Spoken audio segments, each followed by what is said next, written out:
So the two words that I did show you were kind of really simple ones for the purpose of the video, because I didn't want to take up too much of your time in watching this, and I really wanted to, allow you to have the space to take your time and experiment with words on your own. But these are a few others that I worked on, and I know I showed these to you earlier, but I just wanted to talk about them a little more, about some of the design choices that I made here. For instance, with male, as you can see, because of the speckled effect that I used for the lettering, and by not giving it an outline, the word is a little ambiguous. Like you don't see it immediately. It's actually doing pretty well on screen, but if you look at it off screen, it's a little hard to look at sometimes. But then by adding that the border to show a border very similar to what an airmail envelope has, it makes it very evident that it's something to do with mail or postage, because that's where we've previously seen this format, and that really helps to read that speckled effect better and read the letters through that speckled effect better. And then with the word be, I was sort of thinking of a flight path when I began thinking of it, and that's why I chose the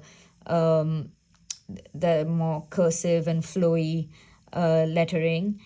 And then, of course, I had to add in a bee flying across. But along with that, I also wanted to add another element of a very subtle honeycomb. So that's what I achieved here. So feel free to really play with that space around the word. There are a lot of possibilities. For example, with fleur, which is flower in French, I not only wanted to have the sort of speckle effect create flowers in the background, but I also tried to use flowers to create the actual letters, which really adds another layer to the word. And it was just a lot of fun to play with elements like that and see how things come together. So there's a lot that you can do with not a very large amount of space. And of course, these are all wider pieces, because I really was enjoying myself with the amount of space. But we have no restrictions on the width or the length of the words that you use. So you can have anything from something this tiny to something even bigger than what I've worked with here. There's a lot of room to play around. So really feel free to experiment and explore all of the possibilities. So for this video, I am back with the word that I had written out in the previous video, and I'm just gonna add in some color to this and then show you a little bit about the basics of peyote stitch. And most of you that have been participating with us so far are pretty advanced beaders, so I'm sure you know your way around peyote stitch like the back of your hand. So this video is more for people who are new to beading and want to join us. And we also have a lot of different resources on the Norgard Designs website. So feel free to really go through it, go through our previous projects. We have a lot of different techniques for you to learn from there. And really every video is teaching you something new and different. So for this one, I decided these are the colors that I want to use. And so I'm just going to get to it. And I decided I wanted, well, up until right now, I was thinking I wanted just vertical stripes and all of this. But part of me is also thinking that diagonal stripes would be a lot of fun to play with. Well, I'll always have the opportunity to do that in a different letter. So for this one, I think I'm going to stick with the vertical stripes. So I would have, and just for convenience and to, you know, make it sort of faster, I'm going to color through them, and I can still see the distinction between each bead, which is nice. And this is just more so that when I'm actually beading through every individual row, I will know where I am at all times. Let's see, the dark is a little harder to see if I color all the way. So for this one, it might be easier if I just do dots like I did with the outline. And again, these are all decisions that you'll make as you go along and bead, and every color you use, every sort of letter, every word that you do is going to be an opportunity to make different design decisions in terms of color. And we do have a lovely video as part of these lessons by Deb Moshe, and she's going to be talking about contrast and a lot of different elements that come in when you're using color. So definitely do go take a look at that. And supporting all of these videos, like we do every year, we have a lovely lecture series headed by Catherine Shriver, and a lot of research goes into that lecture series, and there's always a very interesting list of artists that we feature. And we'd also like to, you know, put it out there to all of you that if you would like to be featured as a bead artist on our lecture series, please do write to us. We'll include our email and all of the written information that we usually give along with the project. And if you want to recommend some artists, feel free to do that as well. Of course, in a lot of the cases, artists aren't available or have a very busy schedule to work with. But we will try our best to feature as many people working with the material in different ways as we possibly can. And I think I've lost the nib on this one, so I might have to go fetch a sharpener. And so I'm gonna, you know, sharpen that color pencil up and finish this out and go bring my beads, and then we can continue beading together. All right, so I have finished coloring in the stripes that I wanted to make, the vertical stripes that I had decided I wanted to do. And just because in the previous video I showed you two words that were fairly larger in their format, I also did a very simple, smaller the. So just to show you that we're not just expecting massive letters, we would be beyond happy to have the variety of having words in smaller letters as well. So to start off, I have an arm's length of beading thread threaded onto my needle, and I like to use an 8/0 round bead as a stop bead. So I start by threading that in. I leave about a 4 to 6 inch tail at the bottom and pass my needle through the bead from the bottom to the top twice to secure it in place. And then I start beading with the peyote stitch. So for the peyote stitch, to start out, you're beading the first two rows, which is these two together. That's when you put in your first set of beads, you're putting in those two rows together, and then you continue beading. And typically when I'm using the graph, I like to start from the indented side so that it's easy to do a turnaround to the third row when I get to the end at this point. So Here, since it's all just plain and I have no pattern at the very bottom, I'm going to count out the number of beads that I have to put in. And I've chosen this very light yellow as my background color and gold as the outline for the letter. And then this is the palette that I will be using for the stripes. So 1, 2, 3, 4, 5, 7, 8, 9, 10, 17, 18, 19, 20, 21, 22, 23, 24, 25, and 26. So that's 26 beads that I will be adding onto the string of my background color.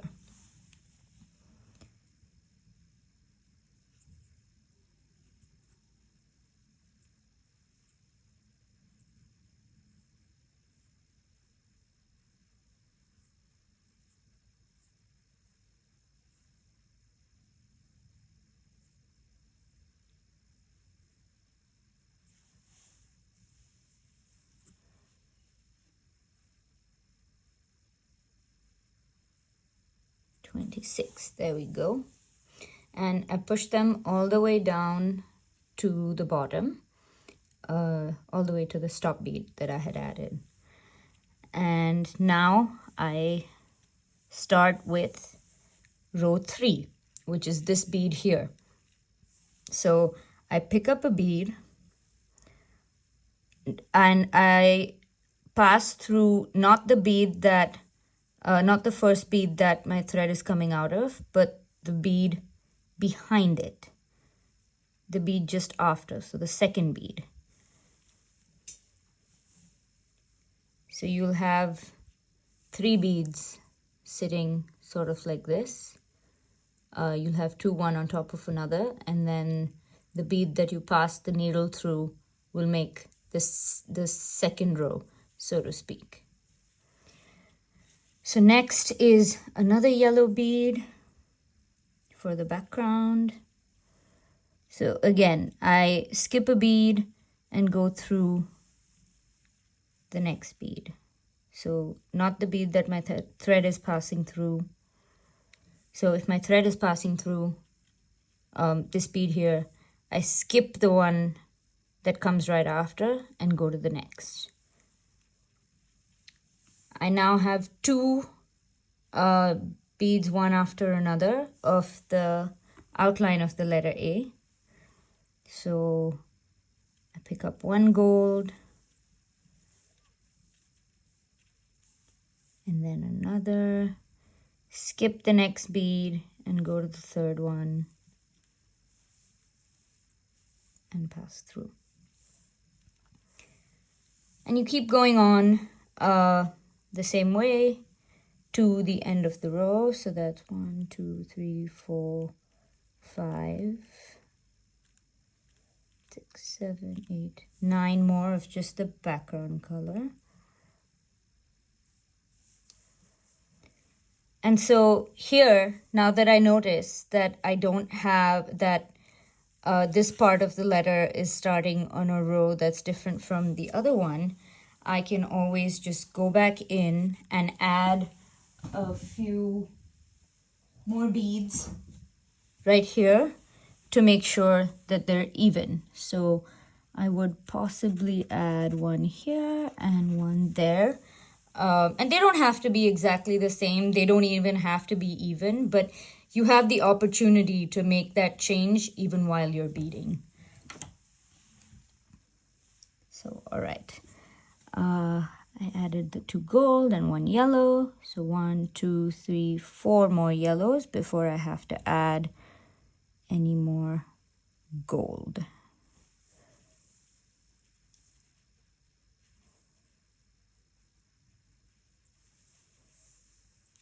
And I like to constantly keep rechecking to make sure that I'm doing the right thing, because I don't like going back in and taking beads out.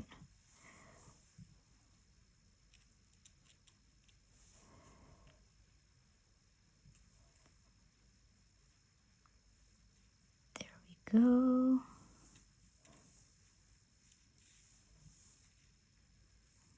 And then a gold for the outline. And it's a little difficult to hold your beadwork when there's so little of it.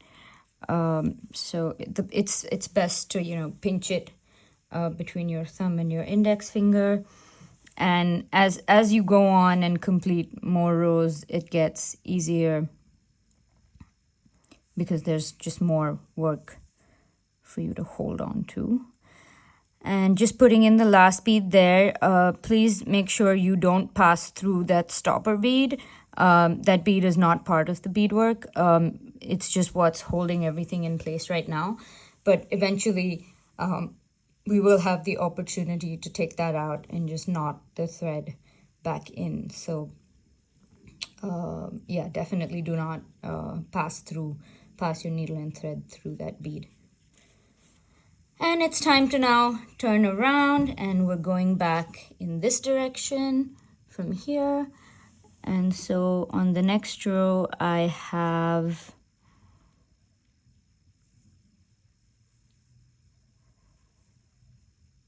where am I? There. So background, background, background, and then 2 golds.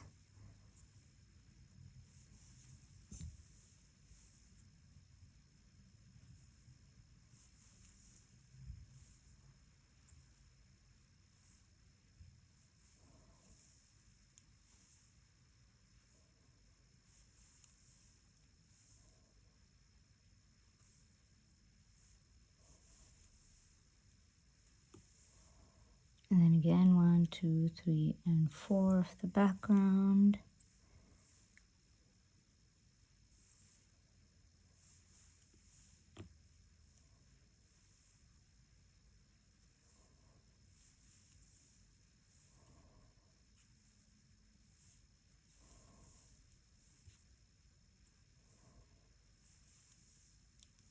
Before I add in 2 more gold.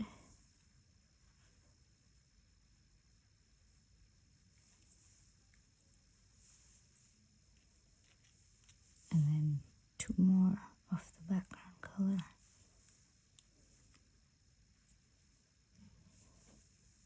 And it's time to turn around again. So as you can see, it begins to build pretty quickly, and I'm gonna do a few rows off screen and then come back to show you how it's beginning to shape up. So after a few more rows of beading, you can see how it's slowly beginning to come together, how the colors are coming in, and you'll have the opportunity to see how the bead finishes that you're using work together and whether you like them or not. I think I quite enjoy this, and it's going to be a fun little word to add to the collection.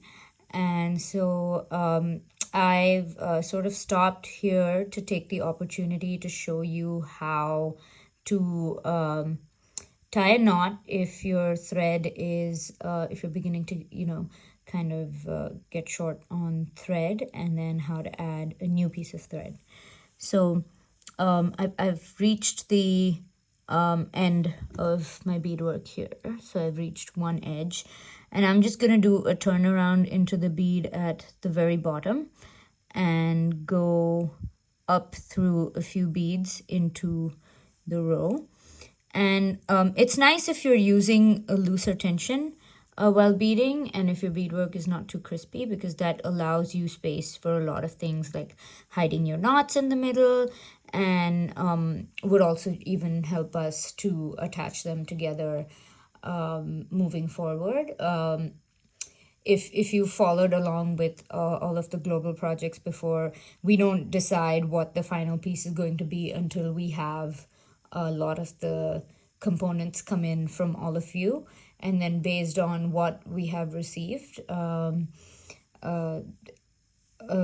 bunch of different members of the team sit down to decide what would happen. And of course, it all comes from the vision of what Sam wants things to look like. And I think it's a beautiful way of working where you don't know what the components are going to be like until they're in your hands. So I have the thread coming out of this gold bead here, And because my tension is more loose, I can see the thread that's previously going through the gold. So I just pick that thread up with my needle and place a nice tight knot there. And I tend to just use one to secure the work, and then weave back into the beadwork some. I go for about 8 to 10 beads to weave the thread through, just so that I know it's secure and it doesn't come loose in the future.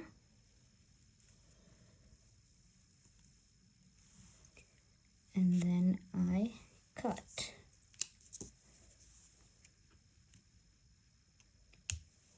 So that's how you have ended your thread. And since I have some left on here, I'm just going to show you how to add the new one with the same thread. But of course, you'll be changing to a fresh piece of arm's length of thread. So because you are aware that this is the direction where you have to continue beading again, what I typically like to do is weave through a few beads. And this time I leave a really tiny tail because I start by tying the knot anyways. And so I really don't need 4 to 6 inches of thread. So I'll weave through about 6 to 8 beads again, go through, well, since I already have the knot there, I should probably not go through that one, but go through some more and bring my needle up here. And then again, I will have the opportunity to pick up the thread that's right over here and tie the knot. And once I've tied the knot, I can go further here and just continue beading. And then the small tail that I left, you just cut off at that point. So that's how you finish off a thread and start a new one. And again, please be mindful of the tension that you're using.